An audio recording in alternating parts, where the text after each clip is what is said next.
I'm saying you've tried conflict resolution, okay? You are not the aggressor. You are doing this in self-defense, all right? You are doing this as your last option, all right? But you're smart. You're acting as if you have your hands up, right? You always have your hands up. Like from the time you're doing conflict resolution, you have your hands up, right? In case he's gonna try and attack. But you have your hands up like this. Hey man, no, it's cool. No, I don't want to fight. I don't want to fight. And like, I'm sorry, dude. And then if you're lucky, that's gonna work, right? But if he keeps pressing you, that's when you get aggressive. But you don't give him warning that you're gonna do it, right?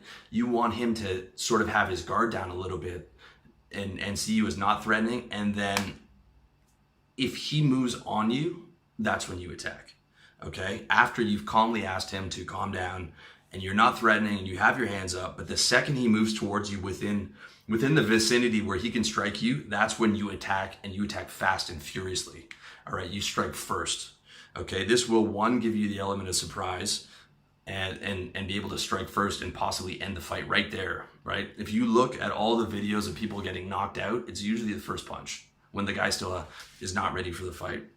Number two, because you've done conflict resolution, because you've tried to stop this guy, it gives you legal grounds for self-defense. If there's witnesses involved, they'll say that, hey, Will was reasonable. He was trying to calm the guy down. He wasn't trying to fight. He was telling them to stop. He gave him a lot of chances, and then the guy moved forward on him, and then I had to defend myself because I felt like I was about to be attacked, okay? And so that covers your grounds on the legal basis as well. Because you don't want to be striking first where you're the one talking smack and then you rush at him, all right? You wanted, like, the second he gets in your vicinity, now you have legal grounds. At least you have a good case, and you know, he's still kind of unaware, all right? So what that means is you should be throwing the first punch, or what some guys might call a sucker punch, okay? As far as I'm concerned, the guy who gets hit with it is the sucker, okay? Because if you're getting hit with the first punch, you made a major mistake. You made at least 3 mistakes, but you made a really major mistake by allowing him to strike first, okay? You tried to apologize, you tried to reason with him, you tried to calm him down, but he still came at you, you felt your life was in danger, and you swung first in self-defense as opposed to standing there with your hands down while an aggressive, probably drunk guy moves at you. And you see this if you watch those World Star videos all the time. It's a guy standing there with his hands down, like, what are you gonna do? What? Hit me, right? And then what does the guy do? He hits him and he knocks him out, okay? If you're getting hit first, you made 3 major mistakes. 1, you're in the wrong environment. 2, you're not being aware and not leaving. And 3, you didn't strike first, okay? Striking first, striking hard, striking viciously, hitting him with those tight right and left hooks. You know, you're gonna have about 30 seconds of adrenaline where you can go full tilt before you exhaust yourself, because a fight is, you know, is gonna be quite exhausting, and you can go full tilt on that jawline with those hooks. Striking hard, striking viciously, striking first is going to give you a massive, massive advantage in a fight, and you need a massive advantage, okay? Do not make that display of posturing up for 20 minutes, alerting everyone in the area, letting the guy know there's going to be a fight, like, what are you going to do, man? What are you going to do, right? I mean, this is the dumbest thing you can possibly do, okay? When you posture like that, you, 1, signal to everyone with a camera to start filming, so now everything's on record. 2, potentially alert the guy's friends who you haven't seen that were in the club to come out and defend him. 3, you lose the element of surprise. 4, you allow him to hit you first while you're puffing your chest out. 5, allows your opponent to psych himself up mentally and get ready for the fight. All right, you don't want him to be able to psych himself up. You don't want him to know that vicious attack is coming as you switch gears from being the non-threatening guy to the savage who is defending himself. You don't want his friends to be alerted. You don't want a crowd of people clamoring around. You want to attack viciously and knock him out quickly and then get the F out of there, okay? When you see two guys posturing, like every single one of those World Star or all those like fight videos online, it's because neither of them wants to fight, okay? As we covered, there's fight, flight, and freeze. Those guys are freezing. They're freezing, okay? They're pretending like they're not, but they're freezing. Each guy wants to intimidate the other guy with his words so that he backs down and doesn't fight. Neither one wants to back down because of pride, and neither one wants to leave, but they also don't want to fight. So that's the absolute worst scenario. The worst scenario is freezing, and even worse than that is posturing up and alerting everyone and getting that guy psyched up and letting him know there's going to be that fight, especially when your hands are down. I've been researching videos all day on this, and all the guys' hands are down while they're doing this. Okay, I'm gonna have the links below in the YouTube video as well as the article on my site if you want to watch them. But everybody's hands are down and they're puffing their chest out and they're being verbally aggressive. This is just the absolute dumbest thing that you can do in a fight scenario. Okay, so as we covered before, leaving is the best option, but for whatever reason you decide to commit to the fight as self-defense, you have to strike first, especially if he's bigger than you, okay?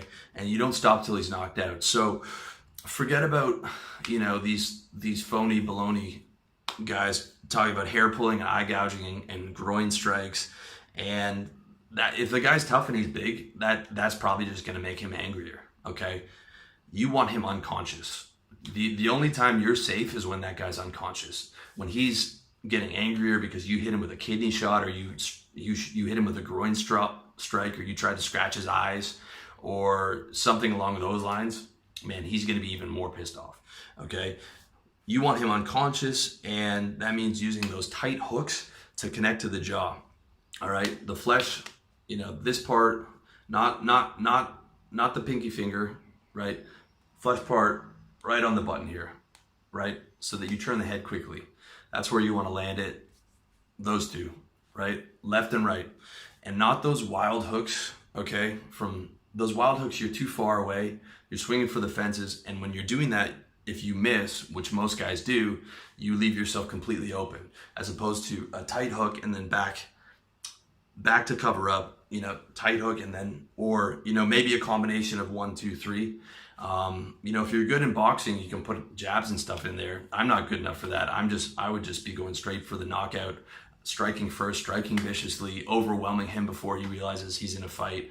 But at the same time, after I punch, unless it's like a 1-2, pulling back and covering up and, moving around and positioning for the next shot. I'm trying to be able to block and use the head movement to dodge, but ideally it's like all offense from your end, or even more ideally, you knock him out in the first punch. If you look around at a lot of the knockout videos, it's first punch knockout, or it's the first punch that lands. And oftentimes it is a posturing situation, and then both guys call on the other one to start a fight, and then one does, and he knocks the guy out off the first punch. I've got some links below in the notes to a guy who looks like he's about 120 pounds knocking out a guy who's about 240. Okay, if you catch a guy clean on the button like that, even if he's twice your size, with a solid right or a solid left, you can easily knock him out. I've seen it in person.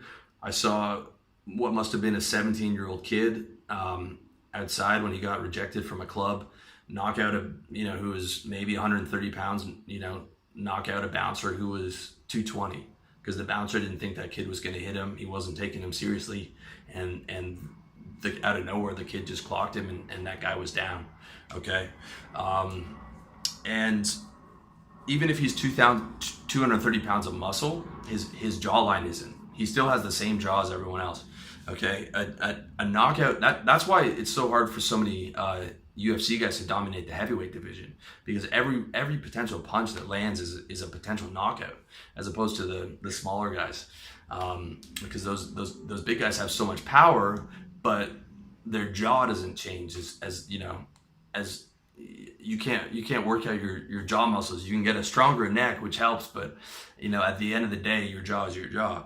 Okay, and if you don't know what a knockout is, a knockout's a concussion where it's caused by the brain rattling up against the inside of your skull. So what happens is the reason a hook is so effective to the jaw is it whips the head with such velocity that the head moves so quickly that the brain rattles against the inside of the skull, which causes the concussion. So that's why I'm advocating for you to aim for the jaw. If you look at almost all the knockouts in boxing, it's where the guy got hit on the jaw, and if you watch it in slow motion, you'll just see his head just whip to the side, and that's where the brain rattles up against the inside of the skull, and he's knocked out. And I mean, an unconscious opponent is a neutralized opponent. That's also why I'm telling you guys not to go into those gym wars, right? Like, knocking someone out is a serious deal. If you listen to the latest research on concussions, people used to think it was kind of a small thing, but concussions are a big deal. It's a minor to mid-sized brain trauma. Okay, so you don't want it to be you that's getting knocked out. That's for sure. With that said, okay, not trying to throw those wild hooks, but don't expect it to be pretty. Okay, I know a little bit of footwork. I got some head movement. I can throw some crisp hooks, but I know in a real fight, my adrenaline would be going to be, and it would be ugly and awkward, and I might throw one or two wild hooks, out of mistake, but I'd still be trying to do the best I can and just aim for those crisp hooks and that jawline, okay? And the majority of it's like you're gonna want to go hard the first 30 seconds. Blitzkrieg style, overwhelm him with offense. The best defense is a good offense, assuming that you are following the laws of self-defense in your country and state. With that said, be careful how you punch, because you don't want to break your hand. Okay, the reason boxers wear gloves is so that they don't break their hands. They used to do bare knuckle boxing and guys would break a hand or a finger in every fight. So you don't want to be hitting guys at like weird angles with your hand like this. You don't want to be hitting ideally the top of the head, the forehead or the top of the head, or the side of the head, because the skull is very hard. The jaw is much more malleable than the skull. It's much less hard, but you want to hit it flush, with the knuckles full on. Some guys say the top 3 knuckles, but just make sure that you know how to hit with the knuckles full on, and you're not doing any kind of like reverse punches, right? Like a solid, clean hook, full flush to the jaw is important. Another thing to take note of, I know that I mentioned a bunch of different martial arts styles, and Brazilian Jiu-Jitsu is super effective, been tested and proven, but I would not recommend it in a street fight, because you don't know how many guys you're fighting, and while you have him down on the ground in an arm bar, his friends could come around that you didn't see and start stomping you out, or bystanders could jump in and take the other guy's side. The other thing that can happen is you're trying to pull a guy to the ground and into some kind of an armbar or whatever. He can grab a beer bottle and smash that over your head while you're trying to get him into some type of hold.